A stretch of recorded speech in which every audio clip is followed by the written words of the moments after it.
Bonjour à toutes et à tous. On m'a demandé, moi David Azerrad, jeune médecin généraliste sur Paris 20e, de bien vouloir vous faire un petit compte-rendu de la première séance de bilatérale qui a lieu entre les structures jeunes et la CNAM ce vendredi en visio, puisque nous n'avions pas eu l'honneur d'être invités sur place physiquement comme nos aînés.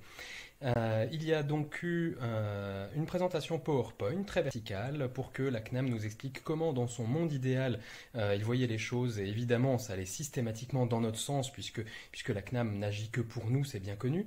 Et nous avons eu bien sûr quelques petites remarques par rapport à ça. Je vous fais un très très court résumé. Globalement, on nous explique au début que les médecins généralistes prennent un peu plus de vacances qu'avant, puisqu'on passe de combien déjà de 239 jours travaillés en 2016 à 225 en 2021, mais qu'en échange, on voit un petit peu plus de patients, 22 par jour en moyenne au lieu de 21,3. Nous faisons donc remarquer que nous avons besoin de plus de vacances parce que nous bossons un peu plus dur tous les jours.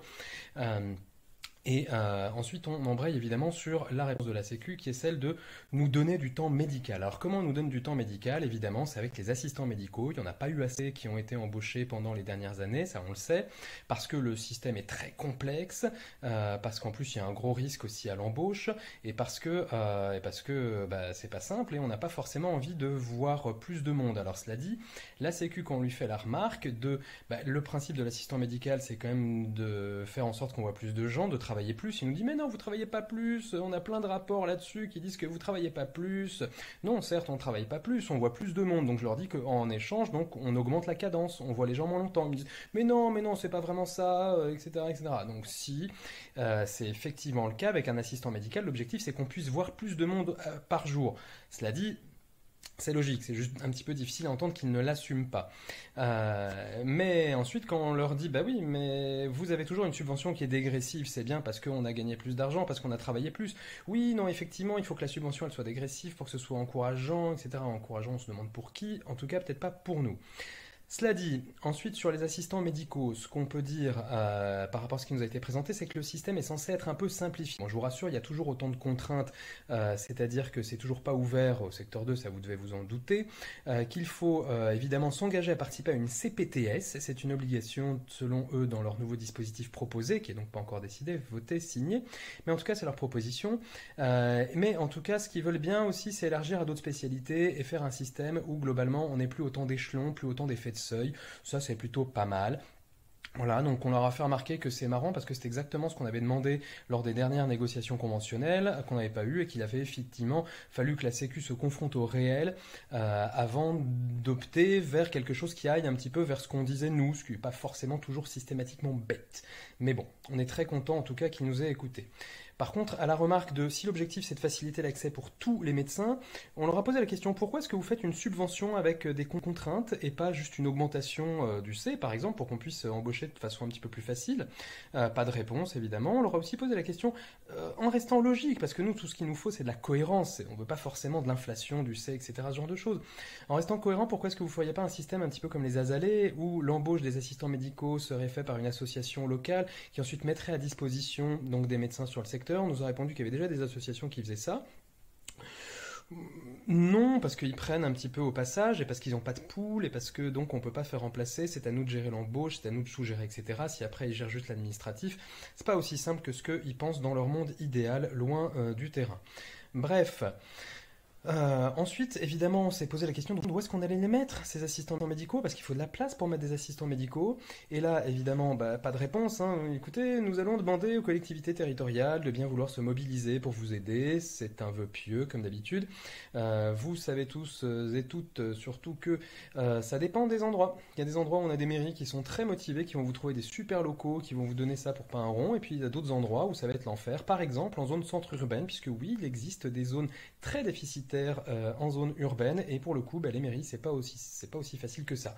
J'en veux pour preuve à Paris ça n'existera pas. En tout cas c'est un petit peu compliqué. Ensuite on a surtout dit que pour les locaux ce qui serait bien c'est que on bénéficie d'aides d'aides pour les locaux, hein. Et pourquoi pas des aides qui soient justement indexées sur le coût du foncier local, ce serait peut-être pas bête. Et donc finalement un forfait structure, mais pour toutes les structures, et indexé là-dessus.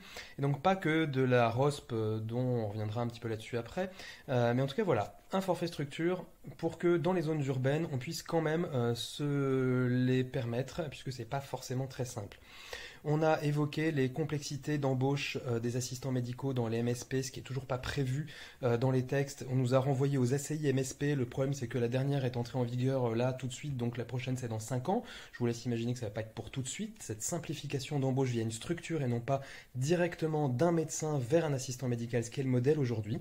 Donc si vous avez besoin de plus amples informations, on peut peut-être vous aider là-dessus. Nous, chez Jeunes Médecins, on a des idées. En tout cas, on est en train de conseiller à la RS Île-de-France pour la rédaction des notices qui vont permettre l'embauche via des MSP. Je vous fais bottom line, c'est pas simple. Ensuite, surtout, très rapidement, on passe dans le dur.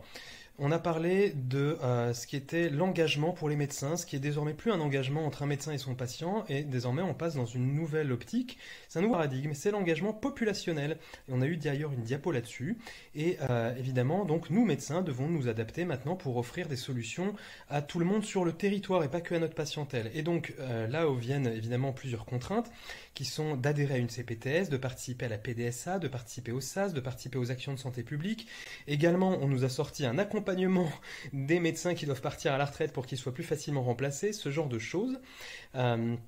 Et donc, globalement, ce qu'on a surtout discuté, c'était, écoutez, on comprend bien vos contraintes ne sont pas nos contraintes, mais on les comprend.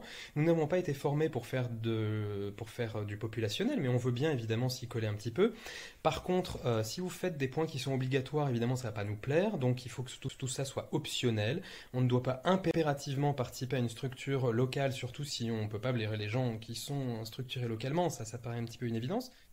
Et donc surtout qu'on rentrait quand même un petit peu dans la logique d'injonction contradictoire, c'est-à-dire que d'un côté on veut redonner du temps médical à nous médecins, et de l'autre côté on nous demande d'adhérer à des structures qui vont nous faire plein de réunions pour faire plein de projets, et je trouve ça très bien. Moi-même à titre personnel je participe à la CPTS de mon arrondissement parisien, je vois qu'il y a plein de projets qui sont très très bien, qui sont en train d'être mis en place, et que tous ces projets qui sont mis en place, dans lesquels on a des soignants qui sont en train de s'épuiser pour obtenir un petit financement, une petite participation, ce genre de choses, ils font des dossiers, encore des dossiers qui vont être relus, qui vont être ramendés, etc., etc. Enfin, je me demande si c'est notre métier de faire des actions de santé publique localement, s'il n'y a pas des gens qui sont formés à ça, qui sont meilleurs que nous pour ça.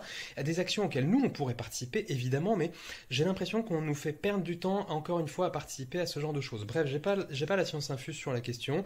Il y a des CPTS et des gens qui sont investis dedans, qui ont probablement une autre vision de la chose, parce qu'ils ont probablement aussi une autre façon de les incorporer dans leur pratique. Tout simplement, aujourd'hui, c'est l'impression que ça nous a été donné dans ces accumulations de diapos qui nous ont été faites par la Sécu. Ensuite, on nous a parlé de soutien aux activités des médecins généralistes en zone sous-dense et également de l'installation des jeunes médecins. On nous a présenté une nouvelle disposition qui consistait à majorer le forfait patientèle médecin traitant de 30% dans les ZIP et pour les primo-installants. Évidemment, toutes les structures jeunes ont dit oui, c'est très bien, c'est très bien. Simplement, après, quand on réfléchit 2 minutes, on se rend compte que déjà, il existait d'autres type de contrat de garantie de revenus en début d'exercice, qui a d'ailleurs été supprimé par le nouveau PLFSS. Donc on a des structures jeunes qui sont pas très contentes parce qu'il y en a qui considéraient que ça venait de chez eux, et donc on a supprimé cette histoire avant même de l'évaluer, ce qui paraît effectivement très peu cohérent. En ce moment, on a besoin de cohérence. La deuxième chose, c'est qu'on augmente le forfait patient médecin traitant dans les ZIP, c'est très bien, on est très content, mais est-ce que c'est vraiment ça qui va inciter les gens à venir, 30% de plus sur 5 euros ou sur les ALD, ce genre de choses? Bref. Je suis même pas sûr qu'on y soit gagnant financièrement. J'ai entendu des collègues d'autres syndicats qui ont redébunké cette histoire-là et qui effectivement confirment qu'on ne serait pas forcément si gagnant que ça. Ensuite, leur proposition, c'est d'inciter les jeunes médecins à s'installer dans les 3 ans post-DES, puisque cette disposition de majoration du forfait patient médecin traitant n'aurait lieu que dans les 3 ans qui suivent l'installation. C'est bien beau, mais c'est pas très beau parce que déjà, combien s'installent dans les 3 ans qui suivent? Donc merci de bien nous stigmatiser, nous jeunes médecins, en nous disant si t'es pas installé dans les 3 ans, tu sers plus à rien et t'as plus droit à rien. Donc on leur a fait remarquer que d'ailleurs l'enquête qu'ils ne connaissaient pas, qui avait été faite par le CNOM et par toutes les structures jeunes il y a quelques années, disait que c'était plus 5 ans en moyenne et que la moyenne c'était sympa, mais que l'objectif c'était quand même d'inciter, donc il fallait peut-être un peu élargir ça. Voilà. Et donc on en rajoutait évidemment sur la nécessaire aide liée au foncier si vraiment ils voulaient inciter les jeunes à s'installer dans des zones sous-denses qui sont pas forcément toutes en grande banlieue ou en campagne. Voilà. Ensuite, il y a eu beaucoup de discussions sur la ROSP et donc évidemment le fait qu'il serait très bien de corréler les critères ROSP avec des critères de santé publique enfin, qui soient revus par les sociétés savantes, par exemple, qui soient validés, ce genre de choses, et pas uniquement le dernier référentiel de l'HS qu'ils prennent comme une bible. Ça a été entendu, mais c'est-à-dire que entendu c'est une chose, pris en compte c'est une autre. Ils nous ont montré une belle diapo sur laquelle ils sont très contents de l'enquête qui a été faite auprès des médecins sur la ROSP. Ça a été fait par un organisme de sondage. On nous a dit qu'ils faisaient les choses très très bien évidemment et qu'il n'y avait pas de raison de douter de leurs résultats. Ce sur quoi nous doutons évidemment, sachant que nous n'avons pas de méthodo, nous n'avons pas de toutes choses comme ça.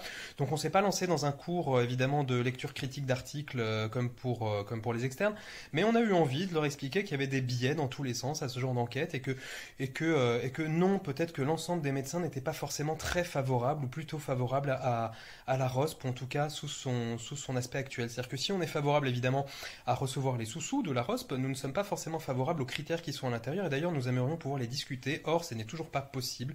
On est toujours en train de sortir ces chiffres de son logiciel à comparer à ceux de la CNAM. On se demande des fois comment la CNAM les obtient. Bref, toujours est-il que il y a une discussion sur la ROSP et ensuite, moi, désolé, j'ai dû partir, j'ai pas vu la fin parce que ça a commencé à durer très très longtemps et que j'avais des patients qui m'attendaient en salle d'attente, j'avais bloqué que 2 heures pour ça. Bref, en conclusion, pour ceux qui trouvent que cette vidéo était trop longue, bah c'est que mon sentiment, ça a été une séance de tentative d'enfumage des structures jeunes, en leur montrant donc une diapo très verticale, des diapos très verticales, en leur disant que mais si, on s'occupe très bien de vous. Cela dit, ils sont tombés sur des jeunes qui n'étaient pas non plus tous, on va dire, aussi enjoués de voir ce genre de choses. Évidemment, il y a eu quelques dispositions qui ont paru aller dans le bon sens, mais globalement, c'est encore une copie à revoir, en tout cas pour nous, jeunes médecins. Ça ne reflète pas nos attentes, qui sont évidemment bien plus importantes que celles que la CNAM a bien voulu nous montrer lors de cette présentation, qui sera la seule et unique bilatérale, a priori, qu'il y aura avec les jeunes médecins, avant donc les prochaines plénières qui auront lieu la semaine prochaine.